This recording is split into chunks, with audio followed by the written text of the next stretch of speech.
Bonne nouvelle dans le domaine d'oncologie pédiatrique. Zoé for Life et 6 associations partenaires annoncent leur soutien à hauteur d'1,3 million de dollars pour le lancement d'une première étude transatlantique sur le traitement d'une forme rare et mortelle du cancer infantile. On en parle avec nos deux invités. Nathalie Quignard, bonjour, merci d'être avec nous. Avec nous également Nicole Scroby, bonjour, merci d'être avec nous. Alors, une bonne nouvelle, pourquoi ? Alors, c'est une bonne nouvelle parce que le cancer de l'enfant, c'est la première cause de décès par maladie chez les enfants. En Suisse, par exemple, c'est un enfant qui en décède chaque semaine. C'est le neuroblastome, c'est le cancer qui sera celui dans ce nouveau protocole de traitement. C'est le cancer dont est décédée Zoé il y a 7 ans. Un cancer très difficile à traiter. Et puis, pour les formes à haut risque, il y a moins de la moitié des enfants qui survivent. Donc, il faut vraiment faire avancer la recherche dans ce domaine-là. Cette étude ici, elle est vraiment intercontinentale parce qu'il va y avoir des enfants qui sont traités sur la même étude aux États-Unis comme en Europe. Et ça, c'est tout nouveau. Pour faire avancer la recherche, il faut vraiment le faire au niveau international. Et on a vraiment réussi à faire quelque chose en se regroupant ensemble au niveau international pour mettre ça en place. Alors Nathalie, j'imagine une nouvelle qui vous touche tout particulièrement. Pourquoi ? C'est vrai que c'est touchant parce qu'on réalise 7 ans après la création de l'association, après le décès de Zoé, tout ce qu'on a réussi à faire au sein de l'association, les différents buts, le soutien aux familles, les projets pour les enfants. Mais c'est vrai que le but le plus important pour l'association reste quand même le soutien à la recherche. Guérir, c'est la première volonté d'un enfant malade d'un cancer. Et puis le souhait de l'association, c'est vraiment de guérir plus d'enfants et de les guérir mieux. On sait qu'il y a toujours peu d'intérêt du côté de l'industrie pharmaceutique. Est-ce qu'aujourd'hui, ça a changé ? Alors, je dirais que non. Malheureusement, le cancer de l'enfant, c'est rare, c'est une bonne nouvelle, hein, parce que ça veut dire qu'il n'y a pas beaucoup d'enfants qui ont des cancers. Mais comme j'ai dit avant, c'est quand même la première cause de décès par maladie. Donc, il faut investir dans la recherche sur le cancer de l'enfant. Mais les entreprises pharmaceutiques, c'est des entreprises, ils doivent faire un profit. Et il y a trop peu d'enfants à traiter comparé aux adultes. Donc, ils investissent vraiment très, très peu dans la recherche en oncologie pédiatrique. Et justement, le fait que plusieurs associations, aujourd'hui plusieurs parties du globe soient regroupées, et ben là, c'est aussi une avancée. Exactement. Et c'est ça qui est nouveau et qui est différent, c'est qu'on a réussi à se mettre ensemble, toutes les associations, pour non seulement financer, parce que c'est l'argent aussi qui compte, hein, parce que comme ça, tout le monde a contribué financièrement, mais aussi pour pousser pour cette forme de recherche-là, pour qu'ils avancent vraiment dans le domaine que nous, on voulait. Alors, j'aimerais qu'on revienne un petit peu sur cette période. Comment est-ce que vous l'avez vécue au sein de l'association, cette période de Covid ?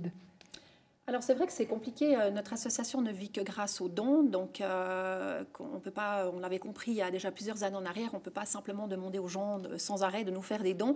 Donc on organise régulièrement des événements.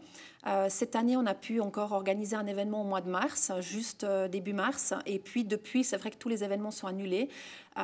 Les événements que d'autres organisent en notre faveur ont aussi été annulés. Donc c'est clair que c'est une période vraiment difficile. Notre événement annuel qui aurait dû avoir lieu à Rolle au mois de septembre a aussi été annulé. Donc c'est vrai que l'annulation de tous ces événements nous pousse finalement à chercher d'autres solutions pour quand même essayer de récolter des fonds. Pourtant, les besoins sont toujours là, même plus de besoins, j'ai envie de dire. Oui, alors c'est vrai que ce qu'on a mis en place, par exemple, au printemps, c'est un pack Covid, c'est-à-dire que toutes les familles dont l'enfant est en traitement pour un cancer ici en Suisse romande a reçu de notre part un colis avec des masques adultes, des masques enfants et des gels désinfectants, parce qu'on sait que c'est des choses qu'elles avaient déjà elles en avaient déjà l'utilité avant la pandémie, mais encore plus maintenant. Et puis, ce sont des choses qui ne sont pas remboursées par les assurances. Donc ça, c'est quelque chose où on a reçu... Les gens ont aimé soutenir ce projet pour pouvoir soutenir aussi ces familles à ce niveau-là. Nicole, aujourd'hui, quelles sont les solutions que vous trouvez justement pour faire appel aux dons ? On sait que Noël, c'est toujours une période qui est plus propice cette année. Comment est-ce que vous comptez mettre tout ça en place ? Alors, on est très actifs sur les réseaux sociaux. On l'a toujours été depuis le début. Ça marche assez bien pour faire passer le message.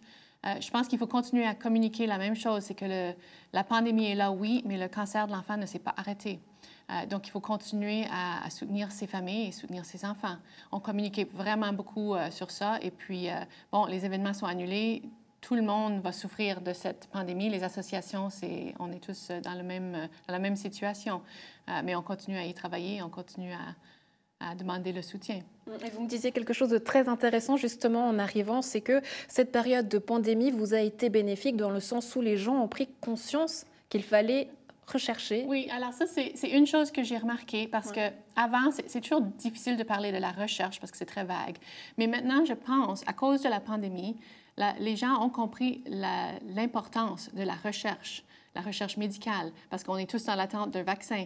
Et puis, donc, la recherche, maintenant, les gens ont compris. Et puis, quand nous, on parle de la recherche pour aider les enfants, en plus, peut-être que les gens ont vraiment compris l'importance. Nathalie, vous vouliez rajouter quelque chose? Oui, alors c'est vrai que par rapport à cette période, on a réalisé, on est en train de mettre en vente différents articles, en fait, publicitaires, surtout pour la période des fêtes, pour essayer. On aura du chocolat prochainement aussi, aux couleurs de l'association. Enfin, il y a différentes, des petits cadeaux aussi aux couleurs de l'association qu'on peut offrir.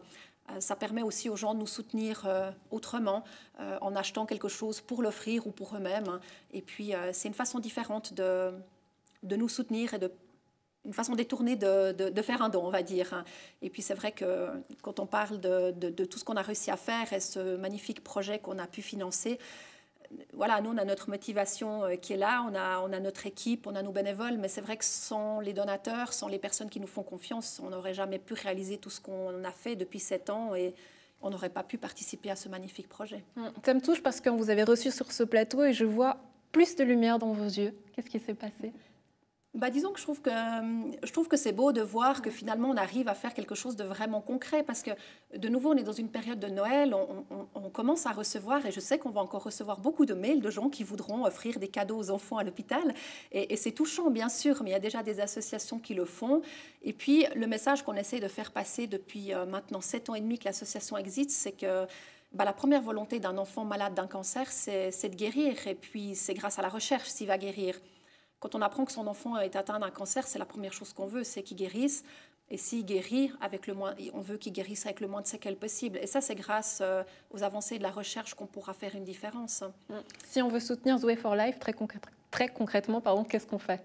Alors, allez sur le site zoeforlife.org, Zoe avec le 4, life.org. Vous pouvez faire un don.